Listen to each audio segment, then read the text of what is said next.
Shalom, Bapak Ibu Saudara yang terkasih di dalam nama Tuhan Yesus. Saya yakin bahwa setiap firman Tuhan yang kita dengar siang hari ini, bahkan setiap siang di siraman rohani, meskipun kadang renungan itu diambil dari ayat yang sama ataupun mungkin isinya kadang mirip-mirip, tetapi saya yakin semakin banyak kita merenungkan firman Tuhan, maka semakin firman itu bisa mengubah kehidupan kita, Bapak Ibu Saudara. Karena itu tetap antusias untuk kita belajar bersama, dibentuk bersama-sama sesuai dengan firman Tuhan yang ada.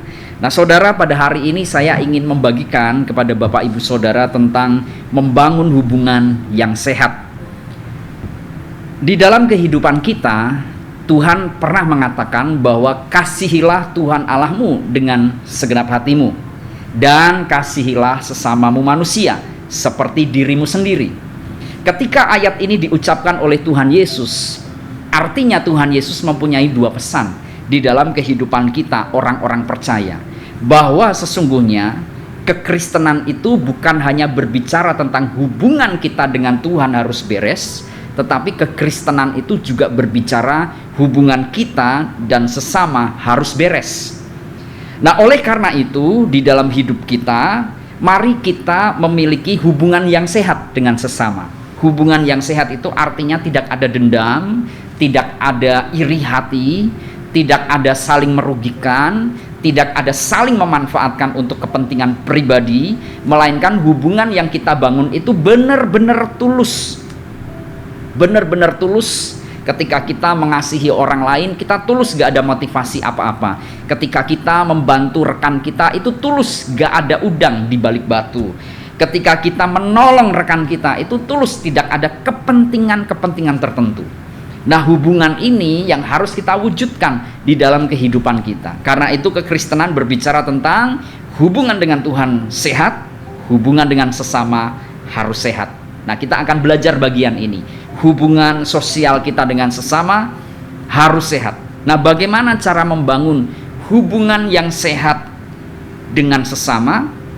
Nah, saya akan bagikan satu hal, yaitu bangunlah hubungan dengan prinsip memiliki kepedulian terhadap sesama. Saya ulangi sekali lagi, untuk membangun hubungan yang sehat dengan sesama, maka milikilah prinsip di dalam setiap relationship yang kita bangun. Milikilah prinsip memiliki kepedulian dengan sesama. Yohanes 19 ayat 25 sampai 27 Alkitab berkata seperti ini.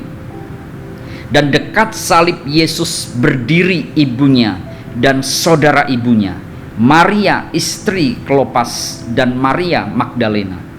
Ketika Yesus melihat ibunya dan murid yang dikasihinya di sampingnya, berkatalah Yesus kepada ibunya, "Ibu, inilah anakmu."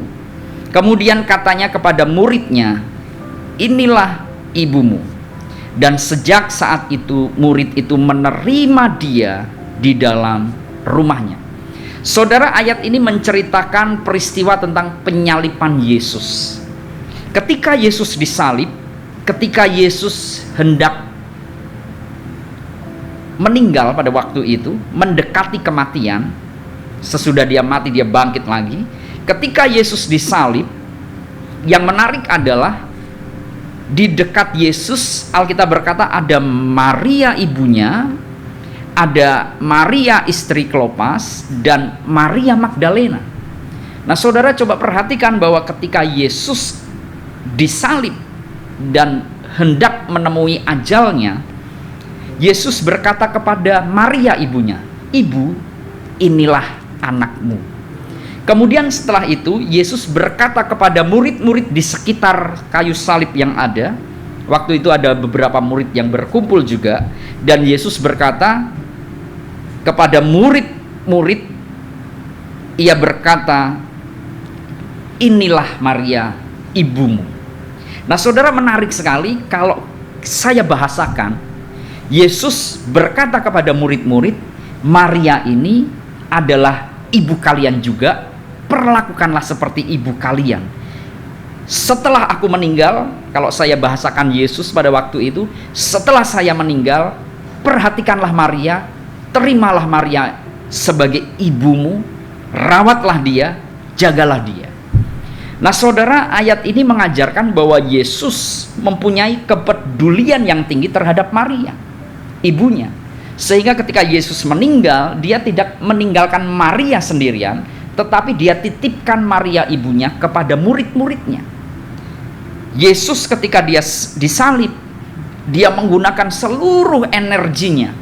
Saudara tentu tahu bahwa orang yang mau menemui ajal itu untuk berbicara saja menggunakan seluruh energinya. Yesus menggunakan seluruh energinya untuk berkata kepada murid-muridnya, tolong rawatlah ibuku. Maria ini jugalah ibu kalian. Rawatlah Maria sebagai ibu kalian. Sehingga Alkitab berkata, sejak saat itu murid-murid menerima Maria di dalam rumahnya. Mungkin sebelum Yesus ngomong ini, murid-murid ada pro dan kontra untuk merawat, untuk menerima Maria ibu Yesus di dalam organisasi Kristen yang Yesus bentuk. Saudara, Yesus mengajarkan tentang kepeduliannya terhadap ibunya.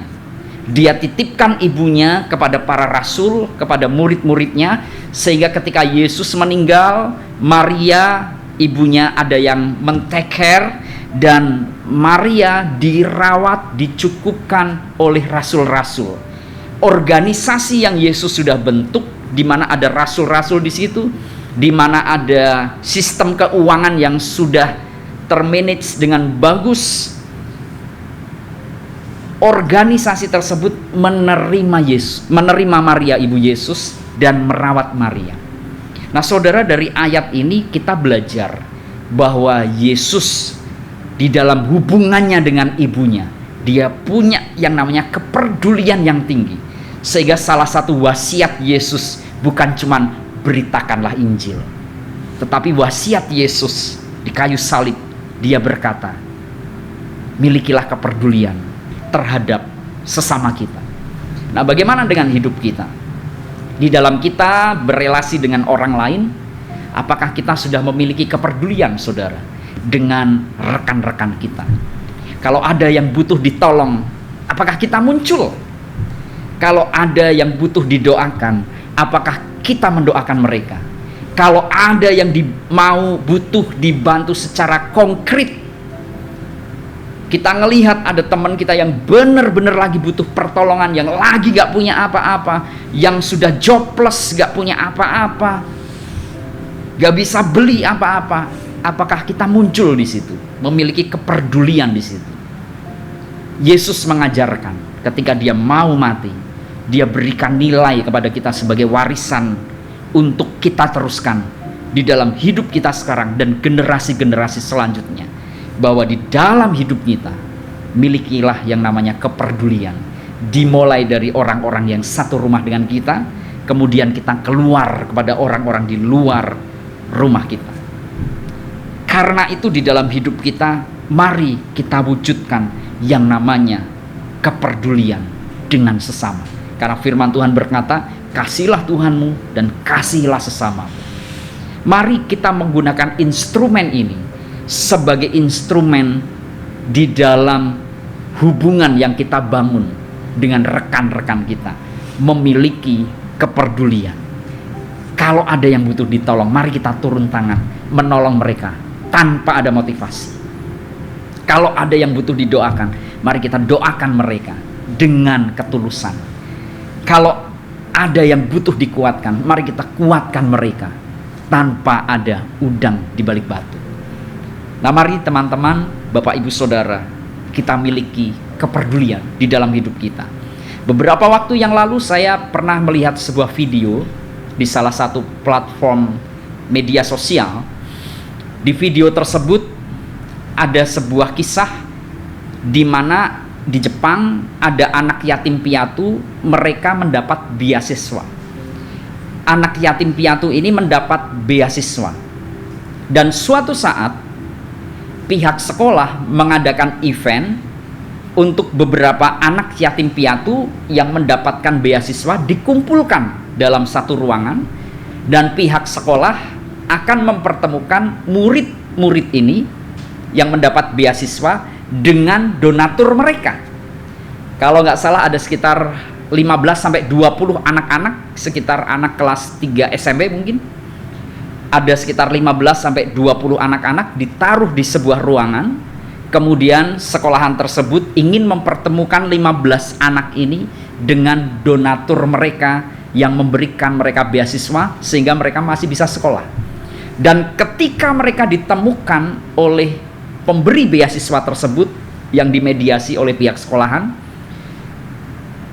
donatur tersebut datang, dan kemudian anak-anak tadi yang sekitar 15-an orang, mereka pada keluar air mata. Kenapa saudara? Karena ternyata donatur mereka, pemberi beasiswa mereka, sehingga anak yatim piatu ini bisa sekolah. Ternyata pemberi donatur tersebut adalah orang disabilitas, orang yang kakinya itu nggak bisa normal dipakai jalan, orang yang maaf dalam tanda kutip cacat.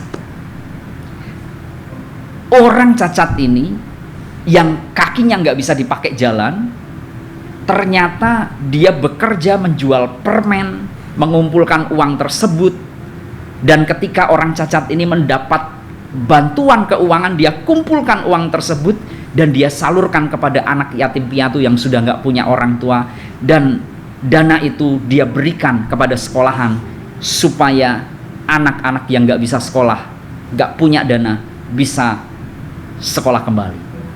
Saudara, dari kisah ini kita belajar bahwa ternyata kita itu dipanggil bukan cuma ngomong tentang Yesus, Injil, keselamatan dan lain sebagainya, tapi kita juga dipanggil untuk memberitakan Yesus dalam tindakan kita, tentang kepedulian kita dengan sesama. Mari dalam hidup kita bangun hubungan yang sehat dengan prinsip memiliki kepedulian terhadap orang lain. Tuhan Yesus memberkati.